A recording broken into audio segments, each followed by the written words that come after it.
Émilie Blanchard, bonjour. Bonjour. Donc vous êtes présente sur le salon Educatis comme tous les ans, voilà, faire la promotion, on va dire, du livrescolaire.fr qui, je crois comprendre, monte en puissance de manière fulgurante. Oui, tout à fait. Là, on est au terme de 2 ans, enfin un peu au bilan de ces 2 années qui ont vu la réforme du collège.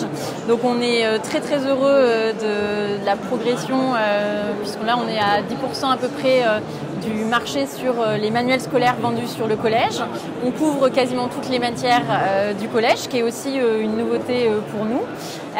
Donc voilà, on est vraiment dans une phase d'accélération où on est présent aujourd'hui dans à peu près 1500 collèges clients, une communauté de profs qui a continué à grossir, autour de 2500 profs qui contribuent sur les manuels pour donner leur avis et faire vraiment des manuels de terrain. 100 000 profs inscrits sur le site qui viennent très régulièrement pour consulter les cours, travailler en ligne, en vidéoprojection. Expliquez-nous justement un petit peu comment ça fonctionne en fait, le livrescolaire.fr. Alors le livrescolaire.fr, on est un éditeur de contenu scolaire pour le collège et le lycée. Là, c'est un des grands projets qui est dans les cartons.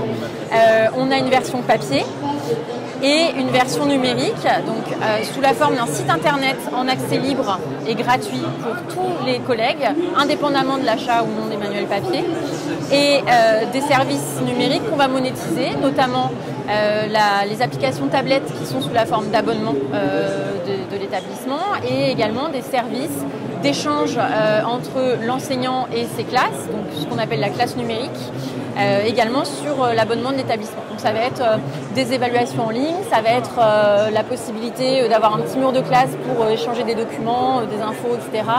La possibilité d'avoir un outil de personnalisation du manuel, donc pour que le prof puisse mettre lui-même ses propres documents, etc.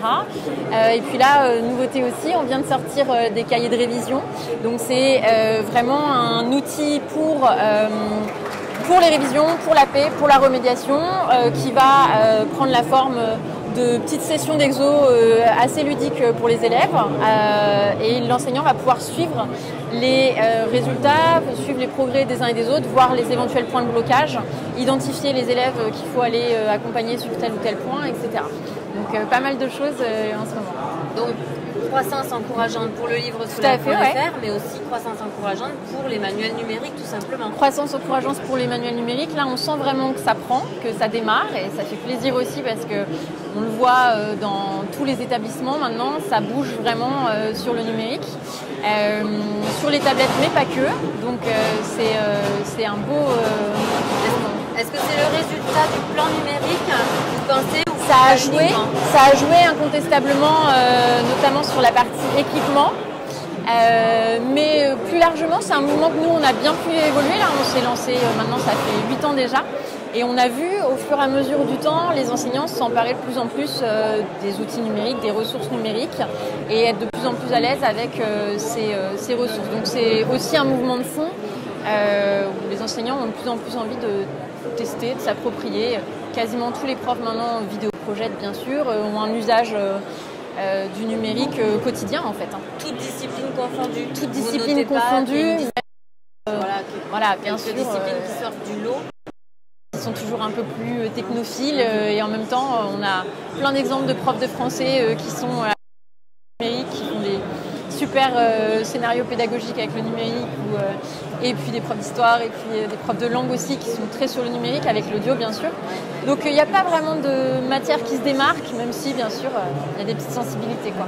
Merci beaucoup, bon salon. Merci à vous, merci.